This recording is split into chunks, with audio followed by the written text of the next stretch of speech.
Buenos días, muchachos. Bueno, vamos a continuar con la clase del día de hoy. Ya vimos en las clases pasadas cómo las bacterias crecen, cómo se dividen y cómo se multiplican. Estuvimos estudiando ya las cosas que se requieren para que las bacterias puedan crecer. Ahora, ciertamente, muchas de las bacterias que crecen pues no son buenas, ¿verdad? Muchas de ellas son patógenas o muchas de ellas crecen y pueden echar a perder algunos de los productos que, como, por ejemplo, ustedes como ingenieros zootecnistas pueden dedicarse a producir como leche, queso, salami, no sé, y la presencia de bacterias ahí les puede echar a perder el producto. Entonces, así como las bacterias estudiamos cómo crecen, pues también vamos a ver cómo las podemos controlar. Entonces, en estas próximas clases lo que vamos a estudiar es qué herramientas podemos utilizar para controlar el crecimiento de las bacterias. Entonces, desde donde siempre y recuerden todas las clases que tuvimos de historia, siempre lo que se trataba de hacer era de tratar de identificar qué era lo que causaba o que echara a perder los alimentos o lo que causara enfermedades. Recordando un poquito la historia, Pasteur en 1861, él fue el que demostró contundentemente que en el aire los microorganismos están presentes en el aire y que no es que el aire per se contamine algo, sino que son los microorganismos que están presentes en él que cuando están en contacto con una muestra o con algo, esos microorganismos pueden empezar a crecer ahí. Ahora vamos a recordar el experimento que hizo Pasteur. Pasteur agarró un matraz y le preparó caldito de res, o sea, coció carnita, ¿verdad? Y el caldito que quedó por ahí lo echó en un matraz. Luego a este matraz con el mechero, ¿verdad? Le hizo un doble salpiquito, este matraz así como de cuellito de flauta, ¿verdad? Lo dobló con el mismo matraz. ¿Y qué hizo? Puso el matraz sobre el mechero y lo llevó a ebullición hasta que saliera el vapor. Esto lo puso contra un control, ¿verdad? Donde no estuvo calentado el caldito de res. ¿Qué fue lo que observó Pasteur? Que en el matraz que había puesto a calentar, a ebullición sobre el mechero, ese medio de cultivo no se contaminaba. ¿Por qué? Porque al momento en que doblaba este cuellito del mechero, pues el aire ya no podía entrar. Entonces, de manera contundente, Pasteur demostró que el llevar a cabo una esterilización por medio de calor, o bien demostró que tras calentar hasta ebullición, los microorganismos ya no crecían, es decir, demostró de modo concluyente que la vida microbiana puede ser destruida por el calor. Bueno, y a partir entonces de esas investigaciones de Pasteur, empezó a ver toda una serie de descubrimientos en la microbiología desde 1857 a 1914, que a eso es a lo que le denominamos la edad de oro de la microbiología. Y en toda esta etapa se descubrieron muchísimos patógenos, ¿no? Se descubrieron el Mycobacterium tuberculosis, el Vibrio cólera, la E. coli, el Clostridium tetani, muchísimos patógenos.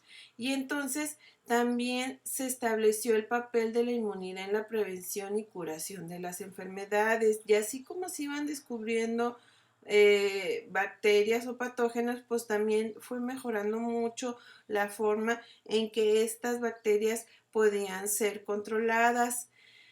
Fíjense bien, para el 1800, y ubiquémonos en esa fecha, ¿sí? Vamos a ubicarnos en 1800, ¿ok? Las infecciones intrahospitalarias eran causa de muerte de al menos del 10% de los casos quirúrgicos. O sea, era más peligroso entrar a un hospital casi como ahorita, ¿no? Ahorita es muy peligroso entrar a un hospital con esto del coronavirus. Pues así estaba antes la gente en 1800, le tenían miedo a los médicos, hasta les decían los matasanos, porque entraba una persona al hospital y se moría. Entonces, había muchos fallecimientos de mujeres después de que daban a luz.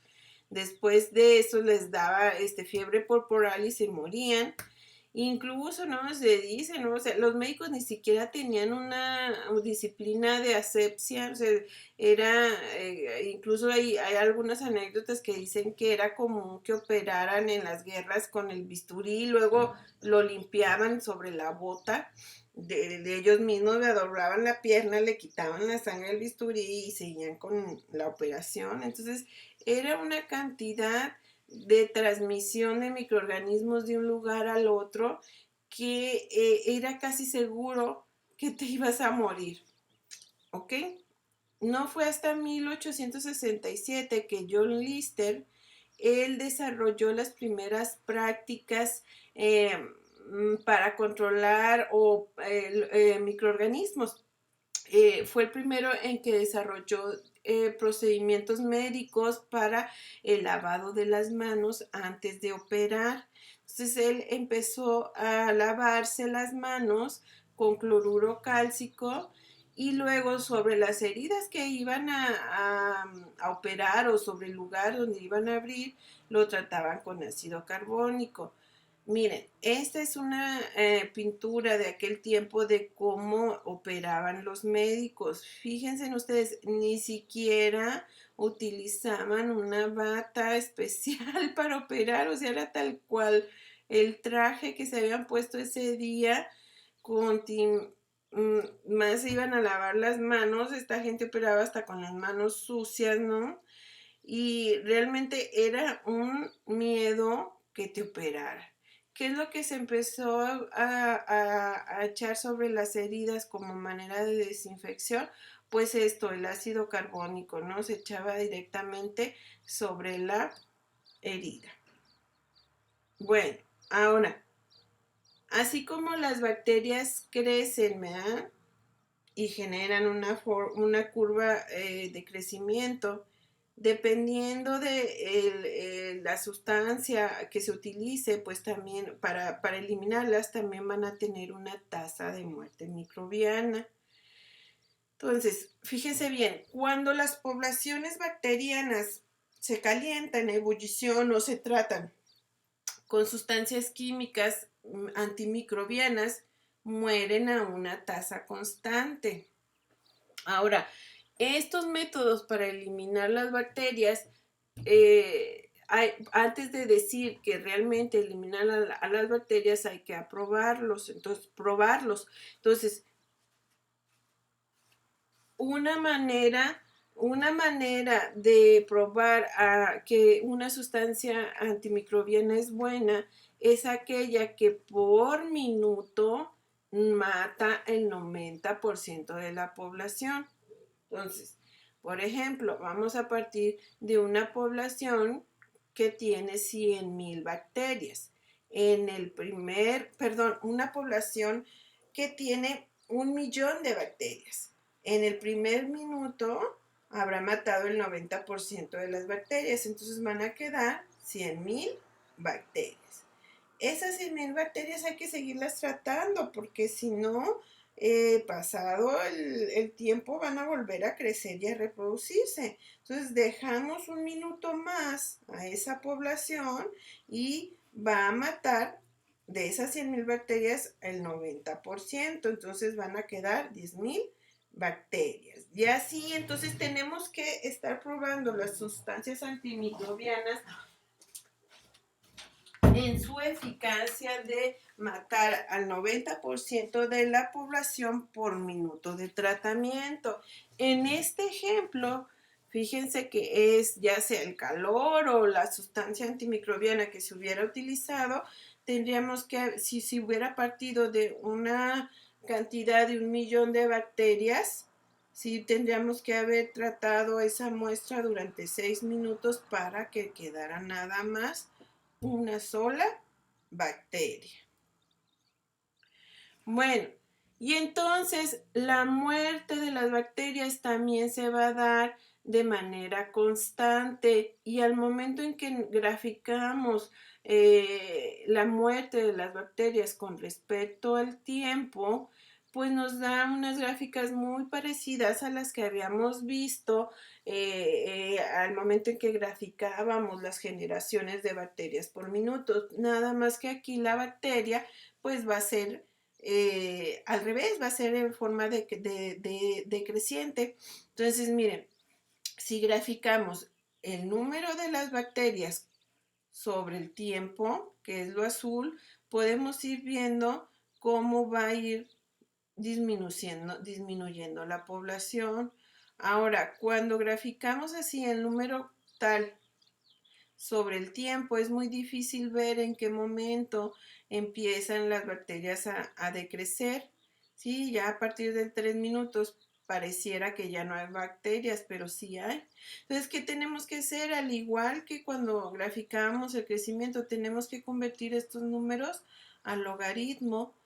Y cuando graficamos logaritmo por tiempo, sí podemos ir viendo cómo minuto tras minuto va decreciendo la población. ¿Sí? Bueno, ¿qué factores van a influir en la eficacia de los tratamientos antimicrobianos? Primero, ¿cuántos microorganismos hay en esa muestra? Y las influencias ambientales, si los microorganismos están en una materia orgánica, eso a menudo va a inhibir las sustancias químicas antimicrobianas. Por ejemplo, en los hospitales es muy difícil controlar luego los microorganismos porque hay mucha materia orgánica. En todo lo que es la sangre, los vómitos, las heces, esos son componentes que por su naturaleza orgánica tienen mucha grasa, tienen muchas proteínas y eso protege a los microorganismos. Entonces hay que tener cuidado en la selección de los desinfectantes. ¿Ok? Y también el tiempo de exposición. Recuerden entonces lo que les decía, que las grasas y las proteínas que se encuentran en esta materia orgánica van a proteger a los microorganismos. Entonces, vamos a ver entonces cómo actúan los agentes antimicrobianos para eliminar las bacterias. La mayoría de todos los tratamientos antimicrobianos lo primero que hace es alterar la permeabilidad de la membrana plasmática. Acuérdense que la membrana plasmática está conformada por una bicapa de lípidos. Entonces, y lo primero que hacen o el primer objetivo que se tiene cuando se utiliza un tratamiento antimicrobiano es deshacer la membrana, es desnaturalizar toda esa membrana plasmática, esas proteínas que hay en la membrana plasmática y hacer que el contenido que está en el citosol de la bacteria salga, es decir, tronar a las bacterias. ¿Sí? Otra manera en que los antimicrobianos pueden actuar es dañando directamente a las proteínas y a los ácidos nucleicos. Estos antimicrobianos que van contra estos blancos lo que hacen es que desnaturalizan, es decir, hacen que estas biomoléculas pierdan su estructura tridimensional y entonces ya no puedan hacer sus funciones químicas. ¿Ok? Bueno, ahora, ¿qué tipo de tratamiento antimicrobiano podemos utilizar eso va a depender de lo que queremos nosotros eliminar. Hay tanto tratamientos antimicrobianos físicos como tratamientos antimicrobianos químicos. Vamos a ver el día de hoy, o vamos a empezar esta clase con los métodos físicos para el control microbiano. El primero que vamos a ver es la esterilización. Cuando hablamos de esterilización, muchachos, vamos a decir que es la eliminación o la destrucción de todas las formas de vida microbiana. Algo que está estéril no tiene microorganismos, ¿ok? El método más común para esterilizar es el calor y el calor, muchachos, lo podemos utilizar para esterilizar de dos formas, mediante lo que llamamos calor húmedo o calor seco. A la gente, muchachos, que produce la esterilización es a lo que le vamos a denominar esterilizante, ¿ok? La esterilización, además del calor, fíjense que, y lo vamos a ver en las otras clases, la esterilización se puede dar por calor húmedo, calor seco, por filtración y por radiación, que lo vamos a ver en la próxima semana. Vamos a ver hoy la esterilización por calor. Entonces, el calor destruye los microorganismos mediante la desnaturalización. ¿Recuerdan cuando veíamos qué pasaba cuando las enzimas se les subía la temperatura? Pues tienden a linearizarse. Todas las biomoléculas, si se sube la temperatura de la temperatura óptima que requiere a una temperatura mayor a la máxima, entonces van a tender a desnaturalizarse y eso que provoca que pierdan su estructura tridimensional y esto entonces hace que se inactiven estas biomoléculas. Ahora, ¿qué tanto calor se requiere para tratar unas bacterias? Eso va a depender del tipo de microorganismo que vamos a tener. Recuerden que vimos en la clase pasada que las bacterias se van a clasificar en base a su tolerancia al calor. ¿Okay? Vamos a empezar con el calor húmedo, ¿sí?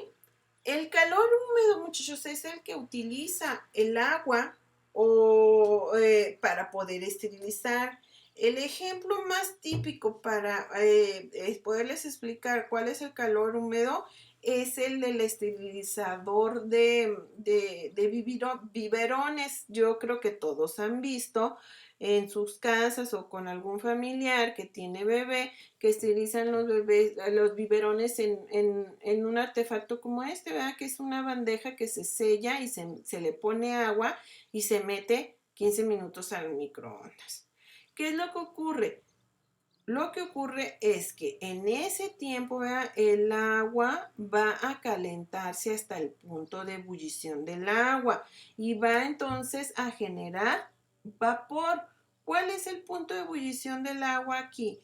En este medio ambiente nosotros son 100 grados centígrados. Entonces, a esa temperatura, ese vapor, no el agua, el vapor va a empezar a destruir los microorganismos. ¿Ok? Otro ejemplo bien común donde vemos el calor húmedo es el que se pone directamente a ebullir el agua. Miren, cuando nosotros ponemos una bandejita con agua y la ponemos en la estufa y lo ponemos a ebullir y decimos es que ya está hirviendo, ahí en ese momento es una temperatura muy adecuada para poder esterilizar algo. Yo no sé si se acuerdan antes cuando todavía no vendían las jeringas estériles que se venden ya así en paquetito, ¿verdad? Cómo se inyectaba. Antes las personas tenían una cajita con una jeringa de vidrio. Entonces, ¿qué es lo que hacían? Llegaban a la casa de la persona que iban a inyectar y lo primero que hacían es que ponían a hervir la jeringa, más o menos como por una media hora. Entonces, este es muy bueno para poder esterilizar material que tenemos en casa y que queremos tener estéril, como cualquier vidrio o, o cosas que podamos sumergir en el agua. Mm, Este, entonces, ahora, en este tipo de... ¿qué les iba a decir? Por ejemplo, en un caso de contingencia, el esterilizar de esta manera nos puede salvar la vida. Esto es muy bueno, por ejemplo, para poder esterilizar el agua. ¿Sí? Ustedes, si se les acaba el agua, pongan agua de la llave y la ponen a hervir bastante y eso les puede dar la seguridad de que se murieron la mayoría de todos los microorganismos, aunque a veces las endosporas de algunos microorganismos son muy resistentes al calor. ¿Ok? Bueno, el calor, ahora, si bien esto es una manera práctica de poder esterilizar algo, pues la verdad es que no destruye la totalidad de los microorganismos, solamente destruye aquellos que puedan ser susceptibles a los 100 grados de la temperatura que alcanza el agua. Aquí el punto es que el agua, el vapor que se genere, pues va a tener la temperatura de la ebullición del agua. ¿Ok? Bueno, ahora si queremos una esterilización así al 100% y que todo esté muerto, lo que utilizamos es una autoclave. ¿Ok? La autoclave es como la que ustedes vieron en el laboratorio. Sí, recuerden que la maestra Are les enseñó un autoclave y les dijo, voy a preparar sus medios de cultivo y los voy a meter a esterilizar en un autoclave.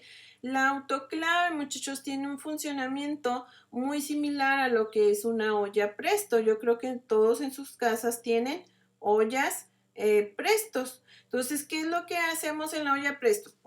Ponemos el agua, ponemos el alimento que se va a cocer y esa olla cierra herméticamente, ¿verdad? Se pone a la lumbre y empieza a aumentar de temperatura y le tenemos que poner una válvula de escape al vapor. Muy similar es la autoclave. Aquí este aparato lo que tiene es que vamos a tenerle que poner el agua, porque acuérdense que el agua es la que se va a calentar y va a generar ese vapor que es el que va a esterilizar. Ponemos aquí el material, la cerramos herméticamente, pero aquí sí vamos a controlar la presión. El chiste del autoclave es que el vapor del agua va a ser superior a los 100 grados centígrados, ¿ok? Y esa temperatura se va a alcanzar por la presión que se está generando y que vamos a tener nosotros aquí controlado. Entonces, en un autoclave, ¿qué pasa? Cerramos, metemos lo que vamos a esterilizar, cerramos la puerta y aplicamos una presión. Entonces el agua se empieza a calentar y el vapor que se empieza a generar va desplazando al aire que estaba ya ahí en la cámara. Cuando se desplaza la totalidad del aire, entonces aumenta la presión y esta agua que estaba aquí, que está generando vapor, alcanza temperaturas por arriba de los 100 grados centígrados. ¿Ok? Entonces, ¿de qué va a depender la temperatura que alcance el vapor? Va a depender de las presiones a las cuales se pone el autoclave. ¿Sí? Decíamos que si estamos en la casa y estamos hirviendo agua, eso no tiene presión, entonces alcanza el agua una temperatura de 100 grados centígrados. Pero si le empezamos a aumentar las presiones, ¿sí? Si yo le pongo a eso, si yo ya lo meto en un autoclave o en una olla Presto y lo cierro, esa presión que se está metiendo, si es de 5 5 psi o libras o kilogramos por centímetros cuadrados, pues el agua va a alcanzar una temperatura de 110. Ahora, en el laboratorio, las presiones que se le ponen al autoclave generalmente son 15 y eso nos indica que vamos a llegar hasta una temperatura de 121 grados centígrados. 121 grados centígrados durante 15 minutos nos asegura que el 100% de los microorganismos y de las esporas, virus y hongos se fueron destruidos, fueron inactivados. Entonces, ¿sí? La esterilización de un autoclave es más eficaz cuando los microorganismos se hallan en contacto directo con el vapor o bien cuando estos están contenidos en un pequeño líquido acuoso. En un autoclave es más fácil esterilizar medios líquidos porque el mismo medio líquido que es acuoso empieza también a hervir y empieza a alcanzar la temperatura. Entonces, aunque el autoclave también se utiliza para esterilizar medios que son sólidos o muestras sólidas o material sólida como ropa, jeringa, equipos de transfusión, y eso acuérdense que va a depender de las presiones que le vamos a poner para que alcance 121 grados centígrados, ¿ok? Ahora, hay alimentos que no, bueno, si estamos hablando de ustedes como zootecnistas, hay alimentos que no pueden esterilizarse al 100% porque la misma temperatura tan alta pues va a afectar directamente al alimento y el producto entonces ya no va a saber igual ni va a tener la misma consistencia. ¿Y qué es lo que se utiliza para poder aumentar la vida de anaquel de estos productos? Pues se utiliza, si es en el caso de la leche, es la pasteurización. Recuerden que la pasteurización la descubrió Pasteur y fue porque le pidieron que descubriera por qué la cerveza y el vino se echaban a perder. Entonces, ¿qué es esto de la pasteurización? Pues es dar un calentamiento no tan alto como en el caso del autoclave, pero sí el necesario para matar a la mayoría de los microorganismos patógenos y que quedaran aquellos microorganismos que eran buenos para el alimento y que además no perdiera el alimento su consistencia. ¿Ok? Ahora, en la industria láctea se hace la prueba de fosfatasa para determinar si el producto se ha pasteurizado. Si el producto fue pasteurizado, la fosfatasa es negativa. Y ustedes ya han de saber esto, ¿ok?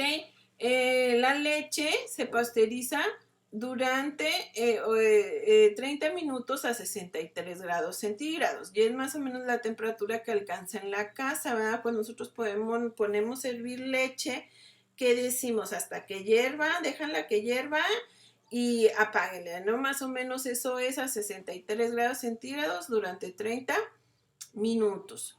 Ahora, hay pasteurizadoras que utilizan una temperatura un poco más alta, pero la utilizan por menos tiempo, ¿no? Ahora, también pero ¿qué pasa con aquellas cosas que no pueden estar en contacto con el agua? Recuerden que el calor húmedo es a base de agua. Pues para todas esas cosas que no pueden estar en contacto con el agua, utilizamos lo que es la esterilización en seco, es decir, por calor seco. Y la más común de utilizar es la carbonización, que es la que se utiliza directamente cuando flameamos un asa de nicromio. ¿Qué pasa aquí? Que por el solo hecho de la oxidación, la temperatura directa, ¿verdad? Pues va a destruir todos los microorganismos que estén aquí presentes, ¿ok? A eso le llamamos flameado. O lo que hacemos también, por ejemplo, cuando nos enterramos una astillita, ¿qué es lo más común que se hace? Se flamea una aguja y con la misma aguja se saca la espinita. ¿Ok? Bueno, así como hay autoclaves para el calor húmedo, hay lo que llamamos hornos para el calor seco. Y el horno es como un horno que tengan ustedes en la casa donde se mete el material que se va a esterilizar. Nada más que aquí, como no sube la temperatura tan rápido ni llega a tantos lugares como el calor, el vapor del calor húmedo, aquí sí el tiempo va a aumentar. Entonces, en un horno vamos a tener que poner a los objetos y principalmente lo utilizamos en cosas de vidrio, ¿ok? Durante 2 horas a 170 grados centígrados.